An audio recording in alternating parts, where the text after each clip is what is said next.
Morning. Morning. We're still morning, right? Yes. All right. Then, good morning. Good morning, everyone. This morning, we've got two jobs. The first job is going to be dealing with the pay-go capital, not the whole capital budget, but the pay-go portion. And then after that, assuming we get all of our members together, we'll start going on the full committee budget document and ultimately pass the budget that we can send to the floor. So we're going to start with the pay-go portion. Senator Zucker. Thank you very much, Mr. Chairman. It's my great honor to present decisions by the Capital Budget Subcommittee. Mr. Chairman, just to echo what you said, this is the cash part of the capital budget. This is what moves with the operating budget. It's the cash part of the capital budget. This is what moves with the operating budget of Maryland. This does not include the general obligation bond portion, so all of the miscellaneous projects, legislative bond initiatives come at a later time. This is just the cash portion of capital for the capital budget. With that, Mr. Chairman, good to see you and thank you. I would like to thank the members of the subcommittee. First, the Vice Chairman, Senator Corey McCray, Senator Adeline Eckert, Senator George Edwards, Senator Sarah Elfreth, Senator Melanie Griffith, and Senator Nancy King. Also wanted to take this opportunity to thank our incredible committee staff, Matthew Bennett, Erica Schisler, and Philip Anthony. We also have a great crew, Mr. Chairman and colleagues, of budget analysts that help with this. Andrew Gray, Emily Haskell, Laura Hyde, Madeline Miller, Kelly Norton, and Samuel Quist. I also wanted to in particular highlight Matthew Klein, who has been a partner with me on this and just a great asset. And also Katie Lee Cannon, who helped edit this document. So this is, let's turn to page 1 of our committee actions in the Department of Natural Resources. The subcommittee adopted language restricting Baltimore City direct grant funding pending the submission of a quarterly project status spreadsheet. Committee, moving on to pages 2 and 3 in the Department of Housing and Community Development, the subcommittee adopted two pieces of language. The first, restricted funds in Project Core to be used for specific projects, and the second, restricted homeownership works pilot program funding pending the submission of regulations to the Joint Committee on Administrative, Executive, and Legislative Review. And Mr. Chairman, colleagues, that concludes the subcommittee's report. On that, I would move adoption of the subcommittee report as amended. Okay, any questions on this extensive report? A fine report. All those in favor? Aye. Opposed? Okay, thank you very much, Senator. Thank you. All right, we are still waiting for some paperwork on the full committee budget. So we're going to just hold for a little bit. Mr. Gray, do you think we can just do this amendment? Is there any reason why we can't do that now? Sure. Turn to Senator Edwards on that one. Did you want to consult with Senator McCray real quick? Is he aware of the situation?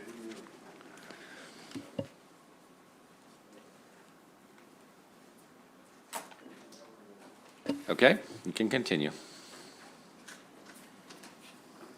This was an issue that was handled in the subcommittee, and there appears to be some change in the situation. And Senator Edwards? Yes, thank you, Mr. Chairman. I got an amendment put on the subcommittee dealing with a bridge in Garrett County, where the county was working with DNR to get this bridge completed. They've been working on it for years. That would have withheld $100,000 until they reached some kind of agreement. I got the agreement, got the letter signed, gave a copy to the chair of committee, chair of the subcommittee, where all parties signed it. They're in agreement. It was a matter of getting people together. I don't know the left hand knew what the right hand was doing or vice versa, but they all sat down and worked it out. So I would like to withdraw that amendment because we don't need it anymore. Very good. So I've moved to withdraw that amendment. Second. All those in favor? Opposed? Okay. Done. All right, we will just take a few moments here. Talk amongst yourselves.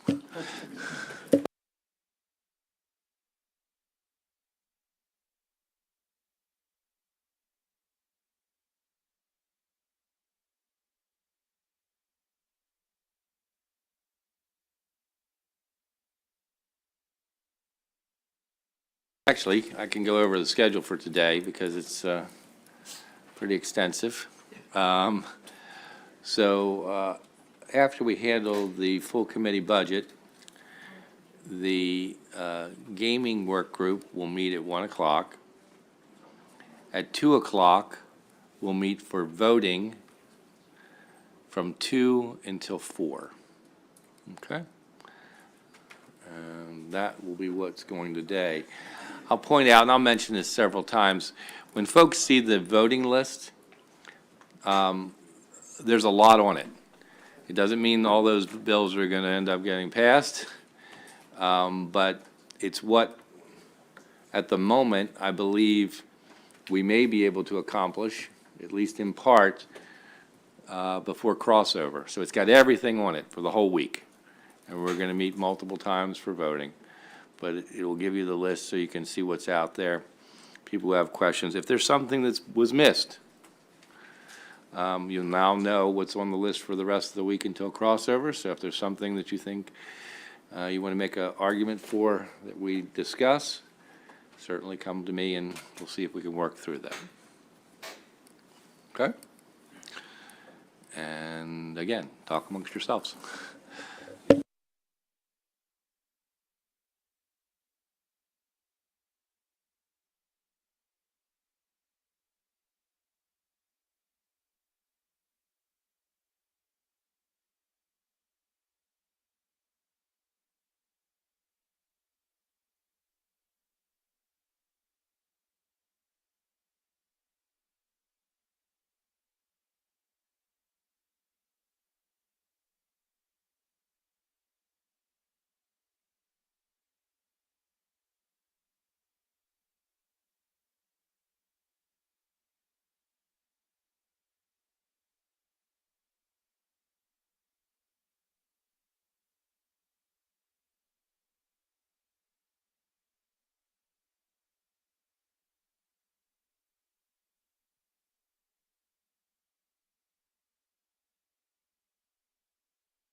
Okay, not quite afternoon, but good morning.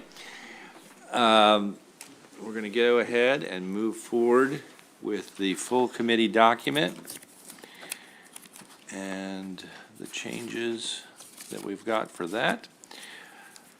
Ms. Rupp? What you have before you is the comprehensive decision document for the full Senate Budget and Taxation Committee. The analysts assigned to each of the individual budgets are here today to present the actions for you. This document also includes any additional requests that were made for the committee to consider today, in addition to the DLS recommendations. So with that, we'll start with page 1. The first page is payments to civil divisions of the state. DLS recommended concurring, and the agency concurred. Okay, what we're going to do is just take a first and a second, and we're going to just keep moving unless somebody has some conversation that they want to have. All right? Everybody understand? Okay? Page 2 is the General Assembly budget. The recommendation is to concur with the budget as approved by the Legislative Policy Committee. Agency concurred.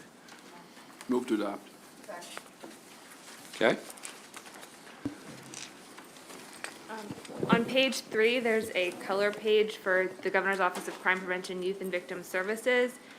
It's regarding state support for police athletic leagues.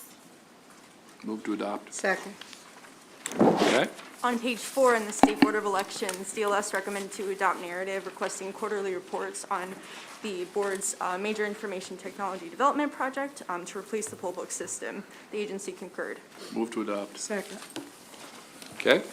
On page 5, for the Department of Budget and Management, Office of the Secretary, the first item is a committee narrative report on comptroller objects number 8 and 12. The agency concurred and the Senate, or, yes. Move to adopt. Second. On page 5, the number 2 item is restriction of $250,000 for the American Rescue Plan Act. More information on that spending. The agency disagreed because they required, or they agreed to submit the required information, but rejected the restriction. Move to adopt the color page. Second. Oh, yes, there's a color page item on page 6 that is similar. Okay? On page 7, item number 3 is annual language, which would limit the appropriations that can be placed in contingency reserves, and the agency disagreed because previous administrations were not facing the same restrictions. Move to adopt. Second. Okay? On page 8, item number 4 is annual language as well on restricted object of expenditures, allowing transfers to other purposes, and the agency disagreed because other administrations did not face the same restrictions. Move to adopt. Second. Okay? On page 9, number 5 is the executive long-term forecast, annual budget bill language, which also includes the blueprint for Maryland's future fund this year. The agency concurred. Move to adopt. Second. Okay? On page 10, item number 6 is language referencing across-the-board reductions, applying them to higher education institutions, and the agency concurred. Move to adopt. Second.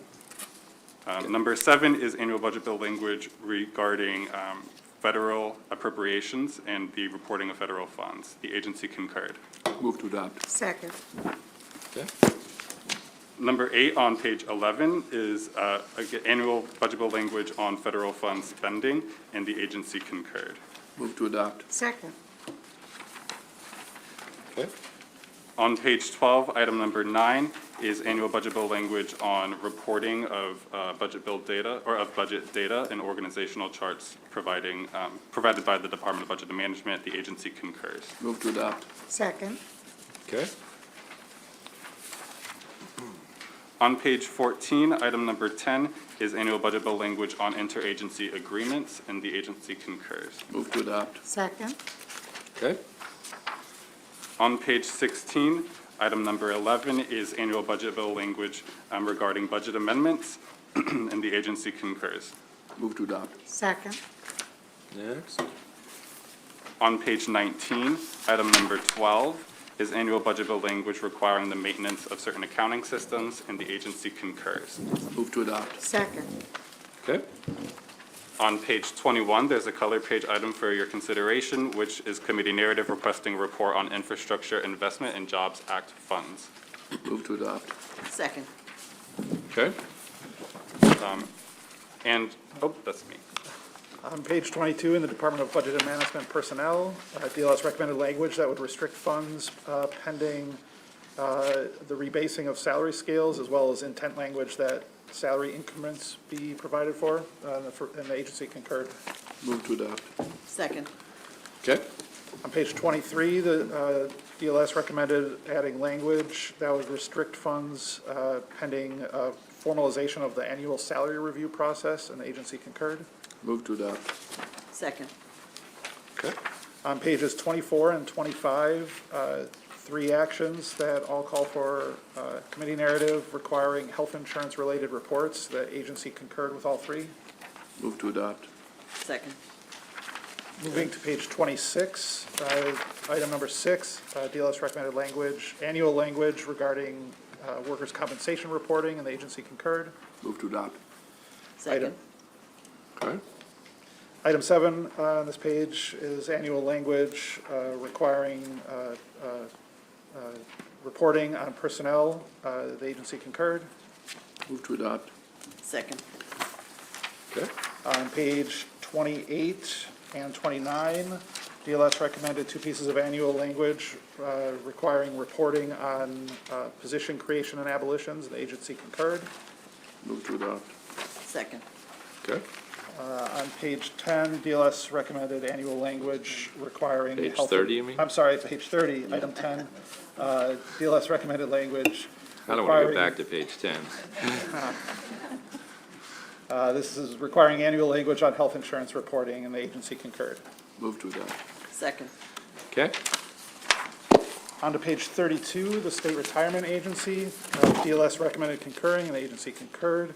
However, you see a color page item for committee narrative regarding COVID-19 related disabilities claims reporting.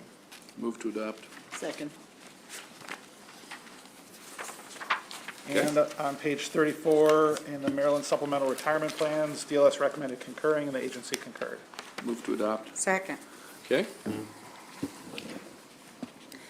On page 35, this is actions that are traditionally in the EBA subcommittee, but were presented today for full committee consideration as they pertain to the BOOST program. So item number 2 on page 35 is language that is traditionally added that requires the submission of student handbooks and MSDE to review to ensure compliance. If you look at the bottom of page 35, there is a color page item for you to consider that would amend the language in item number 4 to stop after review. So only requiring the submission of the handbooks, not anything in relation to ensuring compliance. Move to adopt the color page. Second. Okay. Items number 3 on page 36 and 4 and 5 on page 37 are all the traditional language added to the BOOST program that the agency concurs with. That language goes all the way through until page 43. Move to adopt. Second. Okay. On page 43, the governor's budget included $2.5 million in new general funds to support a non-public school nursing program. DLS recommended deleting these funds due to the availability of federal EANS funds. There's about $18 million that has gone unspent. If you'll note, on page 43, there is a color page item for you to consider, which would still delete the funds, but explicitly state that the intent of the committee or the General Assembly is that those federal funds be used to support the purpose of this new program. Move the color page. Second. Okay.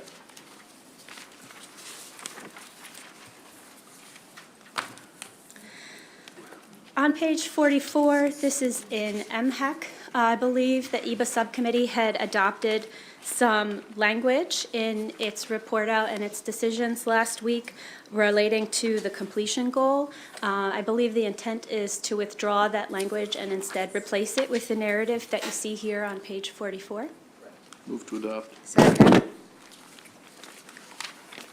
On page 45 is the public debt. DLS's recommendation is to concur. Agency's response is to concur.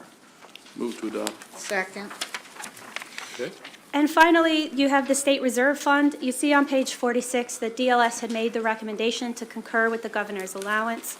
The agency did concur with that, but we do have some materials to pass out for you to consider with regard to the use of the rainy day fund.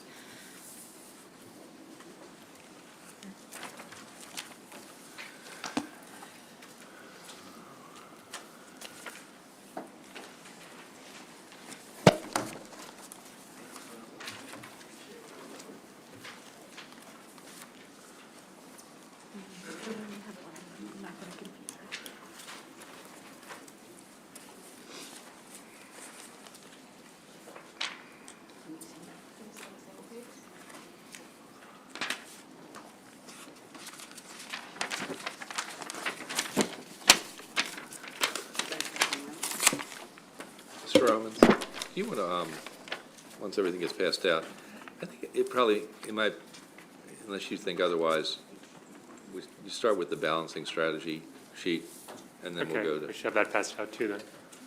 Yeah. That's a separate piece of paper. Okay.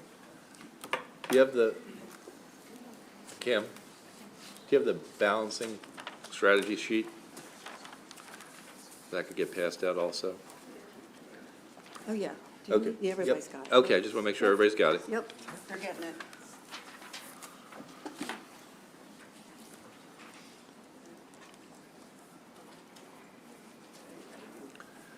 There's going to be a couple points, I'm going to let Mr. Romans describe this, but there's going to be a couple points throughout our discussion this morning and actually over the next couple of days that drive and have driven the decisions that are before you right now. Largely at this point, we're still having discussions and negotiations with the governor and the House.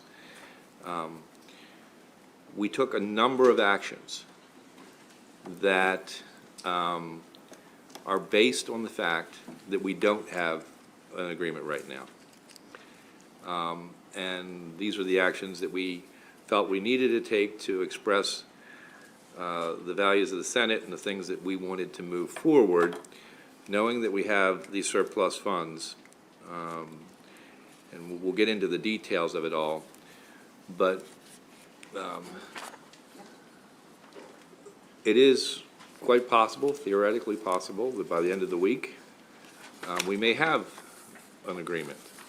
And if we do, it could very well change the nature of what we describe here. And just keep that in the back of your mind.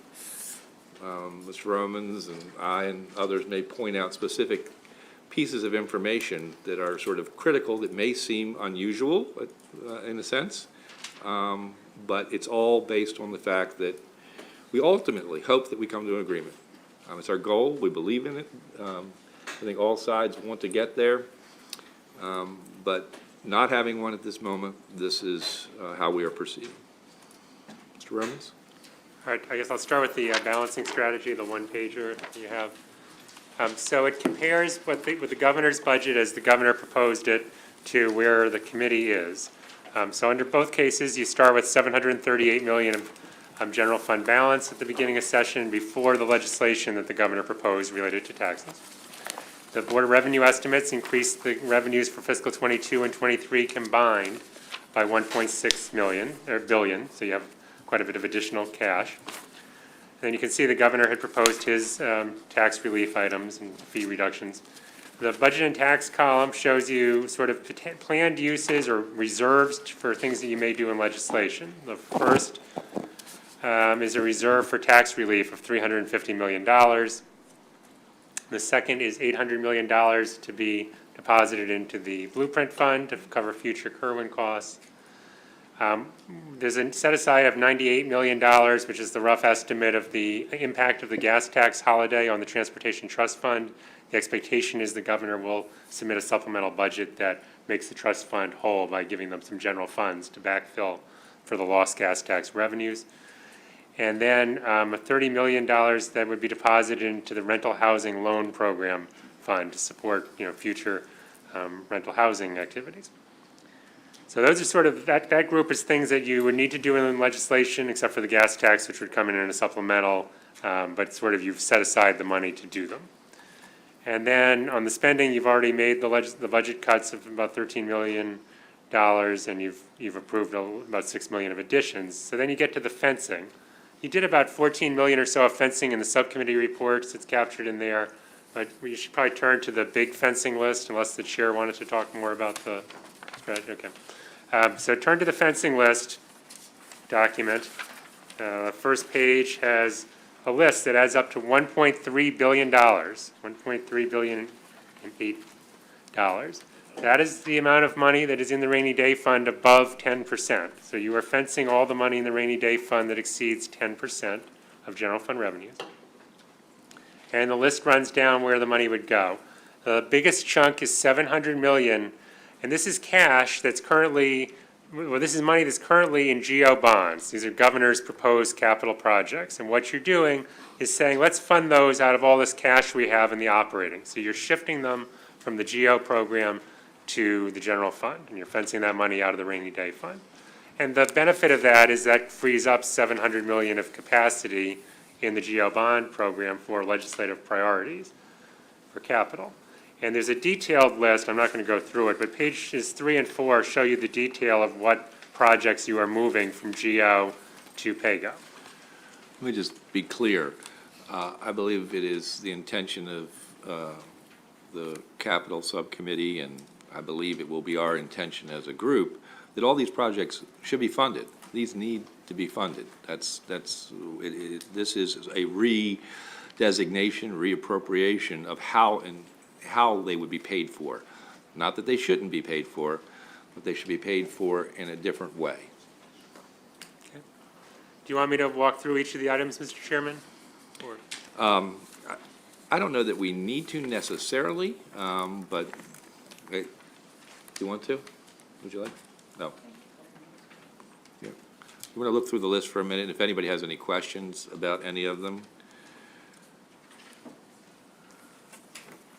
Okay, so all the items are listed on page 1, and then the detailed language that will go in the budget bill starts on page 5 and runs through page 11, providing a little bit more detail on some of the items.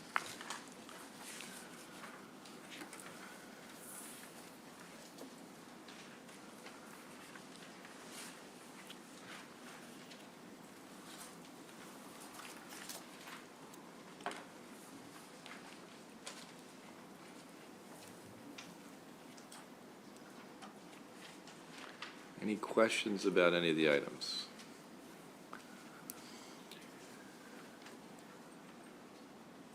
So, couple things. If you go back to the balance sheet, I want to make a couple quick points.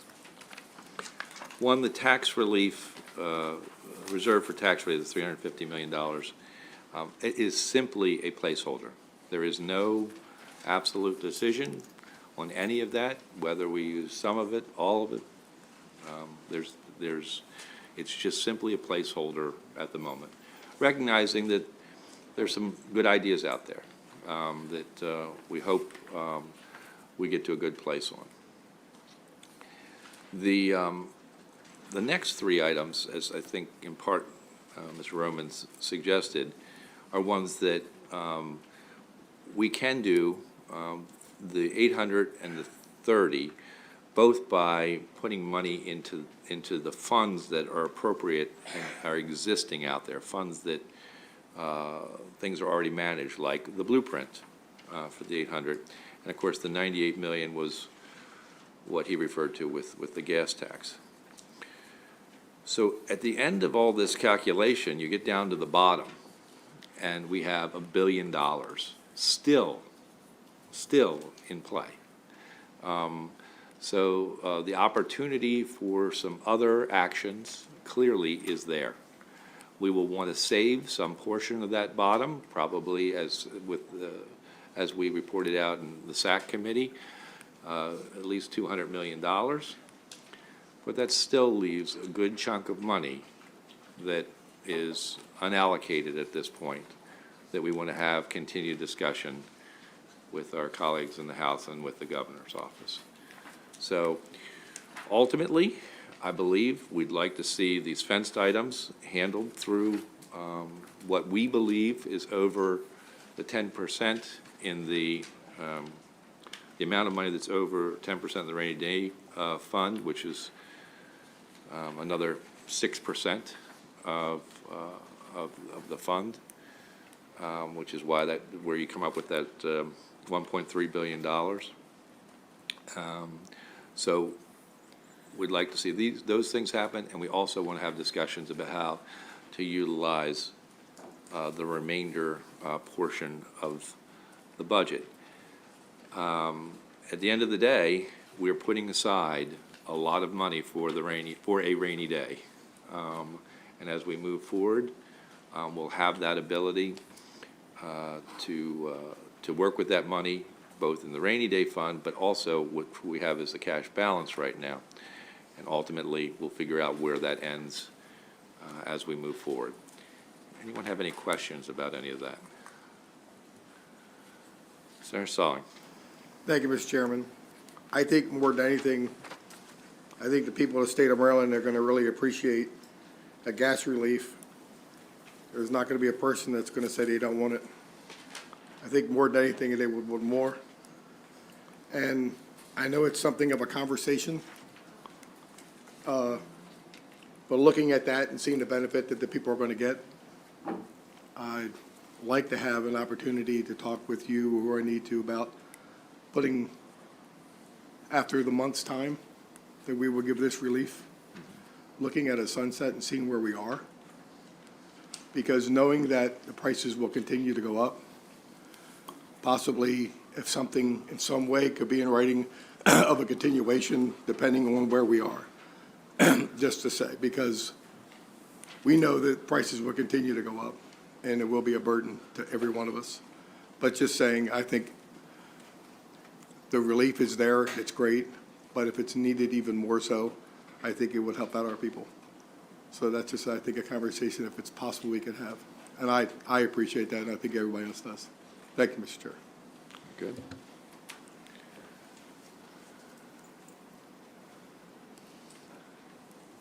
Other comments, thoughts? Okay. Is there a motion for approval of the full budget? Senate Bill 290, the budget bill. So moved. Second. Last word. Okay, all those in favor? Aye. Opposed? Thank you all very much. DLS, you're wonderful. You did a great job. Thank you very much. Our staff here in the committee, all wonderful. Erica, Matt, Philip, and everybody on this committee. It's great to come out with a unanimous budget, to go to the floor.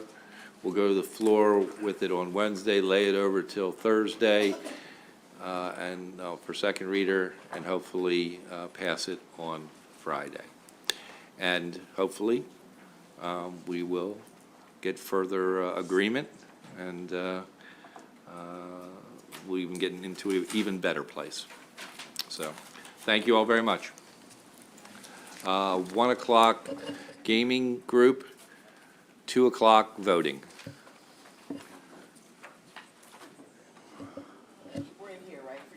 Yes, I think, yeah.